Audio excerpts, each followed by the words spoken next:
Violence ravages Haiti. Human rights organizations denounce that over 50 Haitian women and girls have been raped and sexually abused by criminal gangs who are protected by the police units.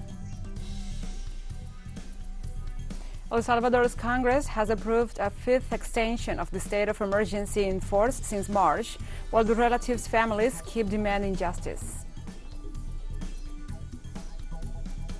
Authorities in the Democratic Republic of Congo have confirmed the death of 17 civilians in the northeast of the country after a militia attack on a mine.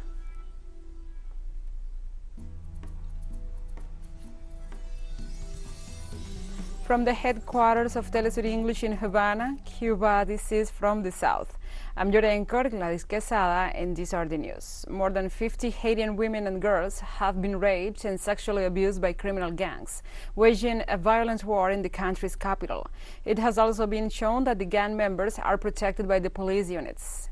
The National Network for the Defense of Human Rights in Haiti presented a report containing 52 testimonies of women and girls who suffered sexual violence between January and July 2022.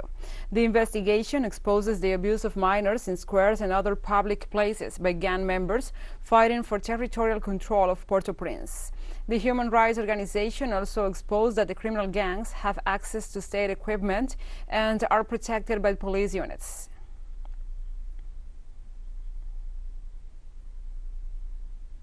Peruvian President Pedro Castillo met on Tuesday at the government palace with representatives from several social organizations, which renew their commitment to the administration and to the main demands made by the people.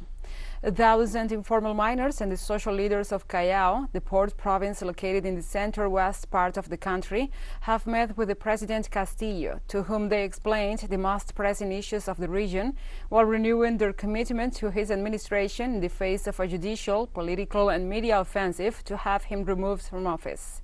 President Castillo said his government listens to the people and has the political will to tend to their needs, which have been neglected for years. Such meetings are part of support being gathered in the face of a coup offensive against President Castillo. At the end of the meeting, Castillo said the following.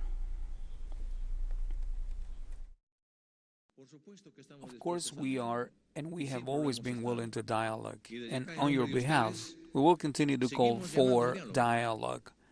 But there is a sector that does not believe in dialogue, nor in the country itself. In Chile, Foreign Affairs Minister Antonia Urrejola spoke by telephone with her Chinese counterpart Wang Yi and reiterated Chile's commitment to the principle of one China. A statement released by the Chilean Foreign Ministry further explains that both countries continue to agree on the importance of the strengthening and diversifying bilateral relations based on cooperation in different areas for the benefit of both nations. They also emphasize that progress in the distribution of vaccines and in the production of medicines, as well as in other areas such as the development of smart cities and the 5G telecommunications technology. Chile's official statement ratifies that both sides will continue to boost the economic and political relations.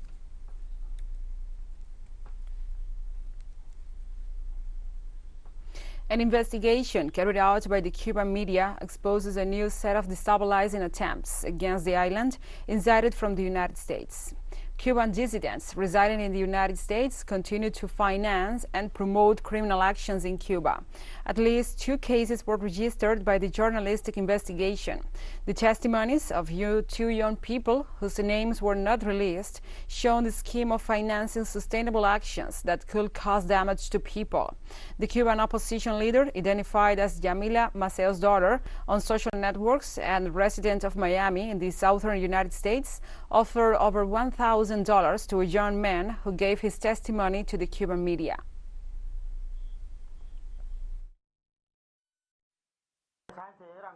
Those people were like murderers who did not care if you kill or not.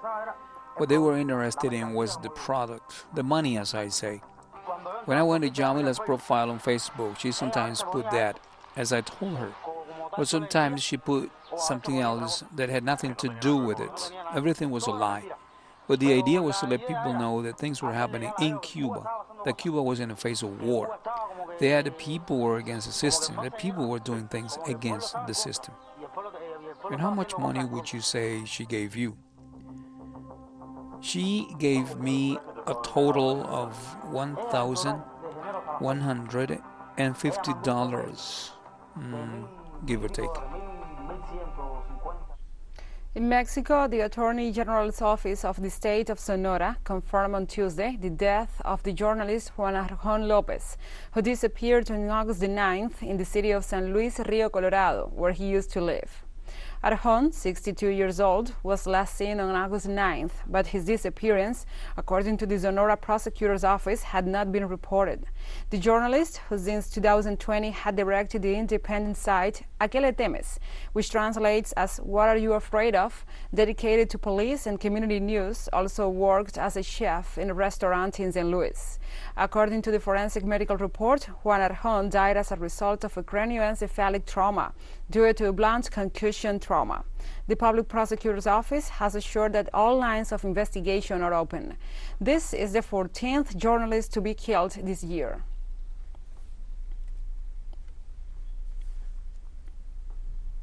In Costa Rica, professors and students demonstrated against the government's cuts to education within the framework of the negotiation of the Special Fund for Higher Education.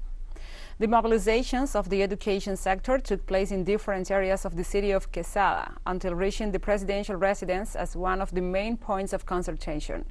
The demonstrators emphasized that the street actions were carried out in defense of the Special Fund for Higher Education and as a pressure measure to prevent the approval of the reduction in the budget allocation for the year 2023.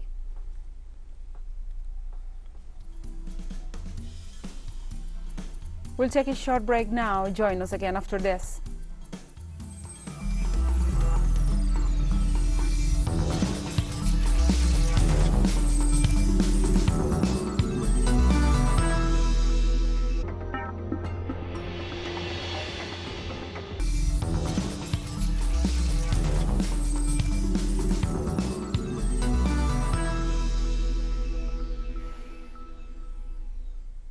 Welcome back to From the South. El Salvador's Congress has approved a fifth extension of the state of emergency in force since March. The demonstrations and denunciations of alleged abuses and human rights violations committed under such state have been dismissed by the parliamentary majority. The extension was requested to the legislature by the Minister of Security, Gustavo Villatoro, once it was approved by the Council of Ministers. As in the four previous extensions, the deputies voted positively for majority. On the eve of this session, President Nayib Bukele used his social networks to inform that in 140 days, 50,000 alleged gang members have been captured, while the relatives of the detainees and the grassroots social organizations demonstrated at the doors of the parliament that there are 3,000 complaints of human rights violations. Against this backdrop, 66 deputies gave their approval to the extension, as announced by the President of the Parliament, Ernesto Castro.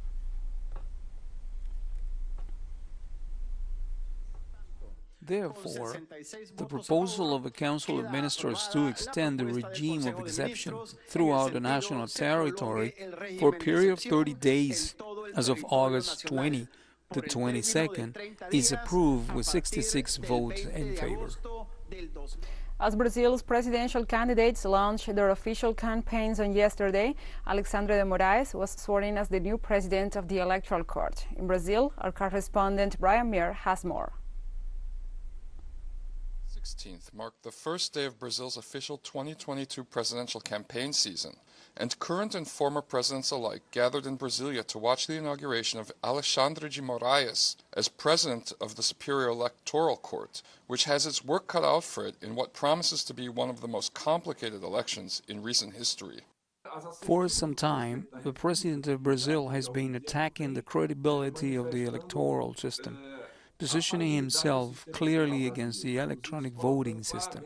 Alexandria de Morias is going to have to vehemently confront these attempts to delegitimize the Brazilian elections.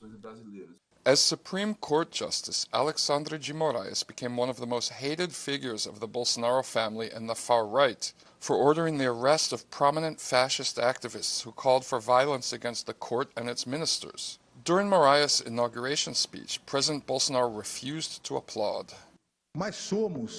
We are one of the world's 4 largest democracies, but we are the only one that counts the vote and announces the results on the same day, with agility, security, speed, competence, and transparency.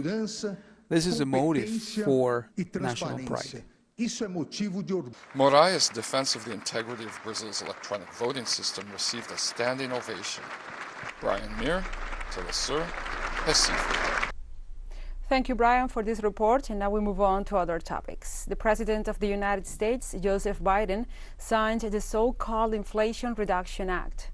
After a journey of more than 18 months, the Democrats managed to get in extremis the approval of $739 billion. The resources will cover the broad package that includes climate, health care, and fiscal reforms. Although it leaves out important social programs related to children and education, this step becomes a dose of oxygen for the Democrats in view of the midterm elections to be held in November. In the company of the Senate Majority, the leader Chuck Schumer, and House Majority Leader Jim Clyburn, the head of state signed the document in the White House dining room, assuring that the bill will transform the lives of this country's citizens.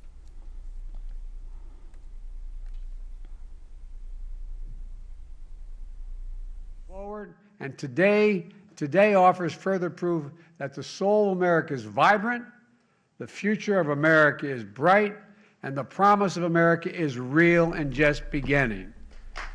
In the United States, 416 mass shooting incidents have been recorded so far in 2022.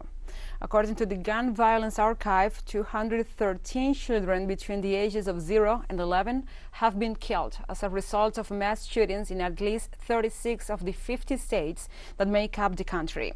As of August 14th, more than 840 young people between the ages of 12 and 17 have been killed in the same type of incidents. According to the report, the events have mostly taken place in the eastern part of the United States, such as Florida, New York, Alabama, among others, where nearly 473 people have been wounded.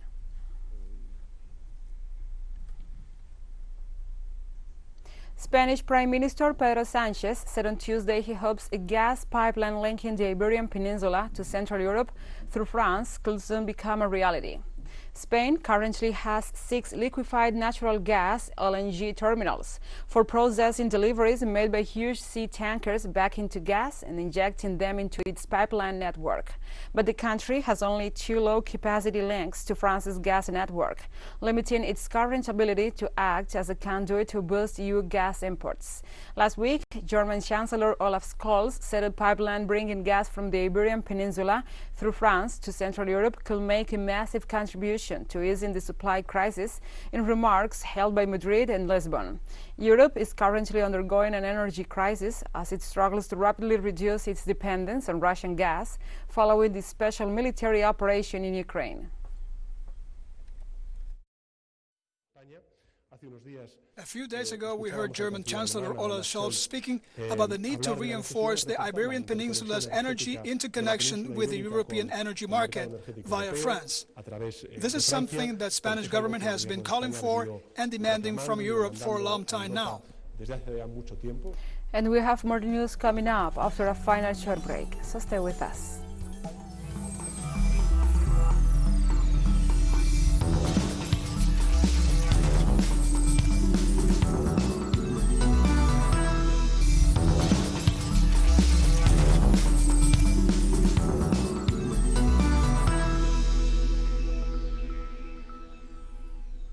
Welcome back to From the South. Authorities in the Democratic Republic of the Congo have confirmed the death of 17 civilians in the northeast of the country after a militia attack on a mine. Jean-Jacques Sopinji, the coordinator of the Go Fard organization, which supports the country's armed forces, explained that the members of the Popular Front militia attacked workers at the Rolf gold mine, located in Dijugu in the province of Ituri. The militia, referred to by the government as Zaris militia, defines itself as a self-defense group, protecting the Hema community against attacks by another armed group in the area, known as the Cooperative for the Development of Congo, which represents the rival community called Lendu. Tensions are rising in the north of the country in the face of the resurgence of the numerous armed groups, leaving many dead, wounded, or displaced. This Tuesday, an independent observer group has said the results of Kenya's August 9th presidential election, as announced by the Independent Electoral and Boundaries Commission, the IEBC, are in line with its own projections. The IEBC was under intense pressure to produce a clean and transparent vote after it faced stinging criticism over its handling of Kenya's annual 2017 election.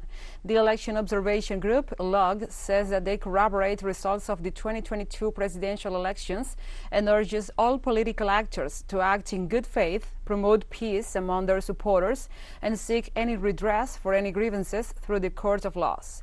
At a news conference in Nairobi, the capital, the LOG said that received data from over 5,000 observers deployed across 290 constituencies in the country's 47 counties.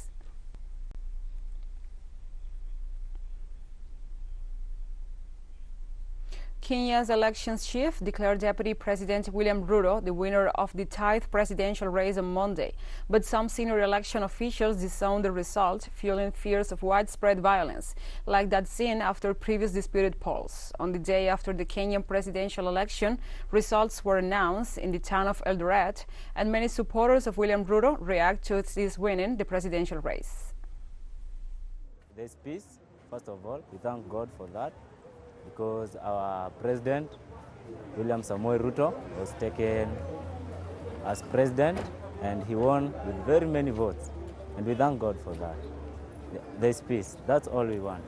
As Kenyans, we want peace. The atmosphere in Eldoret, we are so happy because of the results of yesterday. We are so happy for our fifth president, William Samoei Ruto.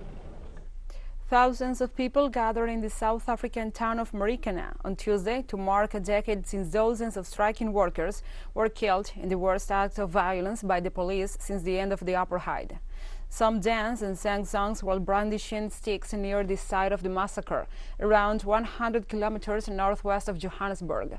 On August 16, 2012, 34 people were killed and 78 injured when police opened fire on platinum mine workers who had gathered on a hill near the mine to press demands for better wages and housing. 10 years later, survivors and relatives of the victims are still demanding justice, but no one has been charged over the massacre.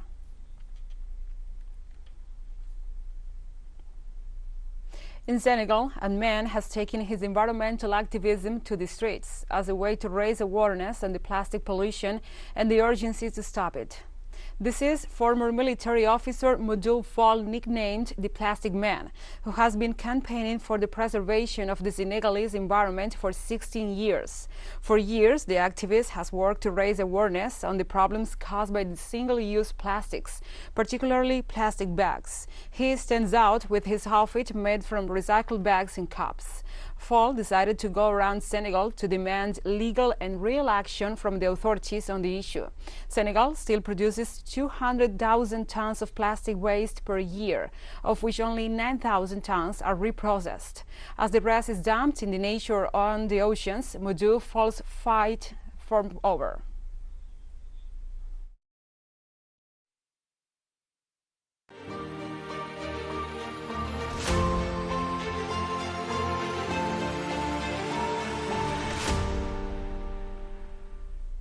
Now we move on to other topics. A United Nations chartered vessel laden with grain set from the Ukraine for Africa on Tuesday, following a deal to relieve a global food crisis.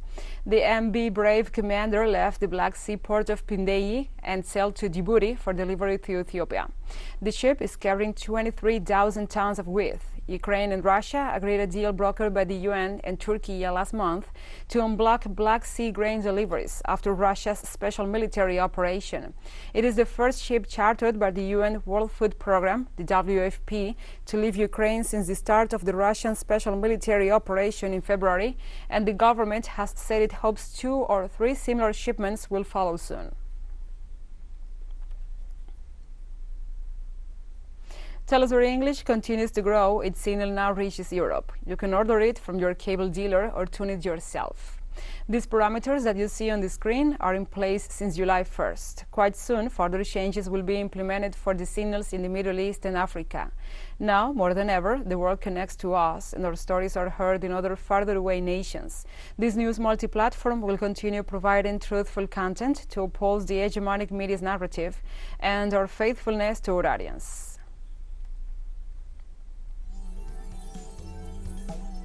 And we have come to the end of this news brief. But remember, you can find this and many other stories on our website at telesurenglish.net. And also, if you feel so inclined, please join us on social media for all the latest news. We are on Facebook, Twitter, Instagram, and Telegram. And also, now you can also follow us in TikTok in our account at TeleSUR English, in which you will be able to see the news in different formats, news updates, and more. For TeleSUR English, I'm Gladys Quesada. Thank you for watching.